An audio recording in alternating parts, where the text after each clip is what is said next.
Les contes de la forêt bavarde. Épisode 3. Blanco, l'ours polaire.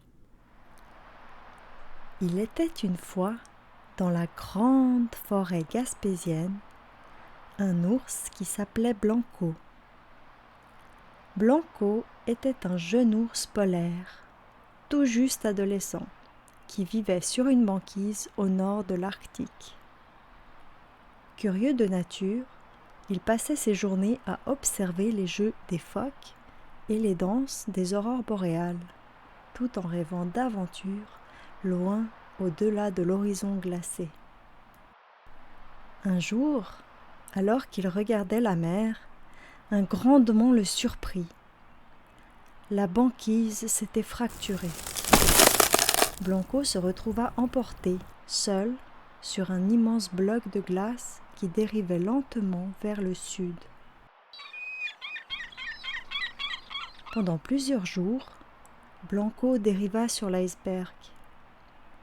Les eaux du golfe Saint-Laurent, plus chaudes, faisaient fondre sa maison de glace peu à peu. Il réussissait parfois à attraper des poissons, mais il avait de plus en plus faim. Un matin, il aperçut un phoque. Affamé, Blanco plongea dans l'eau glacée pour le rattraper. Mais le phoque, rapide et agile, lui échappa facilement. Déçu, Blanco remonta sur son iceberg. Mais celui-ci n'était plus qu'un petit radeau de glace. Quelques jours plus tard, ce radeau fondit complètement.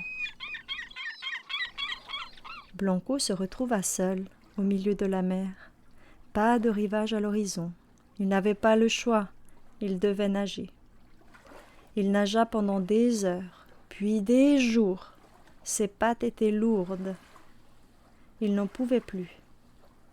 Finalement, il s'est endormi dans l'eau, bercé par les vagues. Quand il se réveilla, il sentit du sable chaud sous son ventre. Il avait échoué sur une plage inconnue, au bord d'un vaste territoire verdoyant.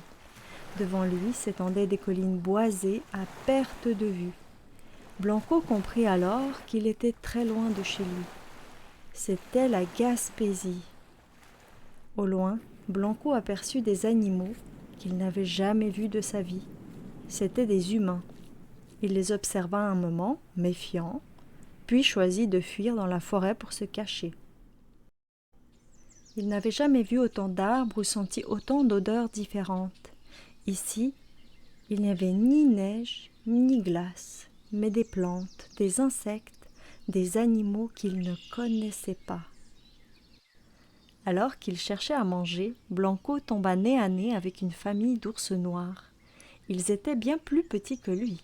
Leur pelage était noir et leurs yeux le regardaient avec prudence. Blanco, fatigué, leur expliqua doucement ce qui lui était arrivé. Il raconta la fonte de sa glace, son long voyage et sa faim. Les ours noirs se regardèrent. Certains étaient méfiants. « Il est énorme et on ne le connaît pas !»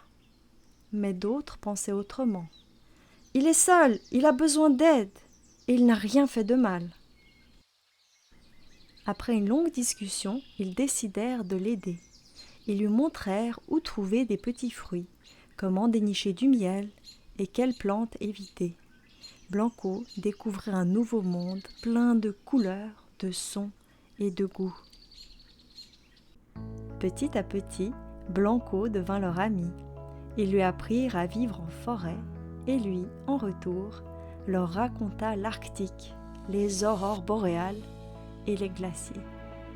Blanco ne retrouva jamais sa banquise, mais il trouva quelque chose de mieux, une famille. Bien qu'il fût différent, Blanco comprit que l'amitié et l'ouverture sont plus fortes que tout. Et parfois, lorsqu'il levait les yeux au ciel, Blanco se surprenait à croire que les aurores boréales dansaient pour lui, même ici, dans ce coin de Gaspésie qu'il appelait désormais sa maison.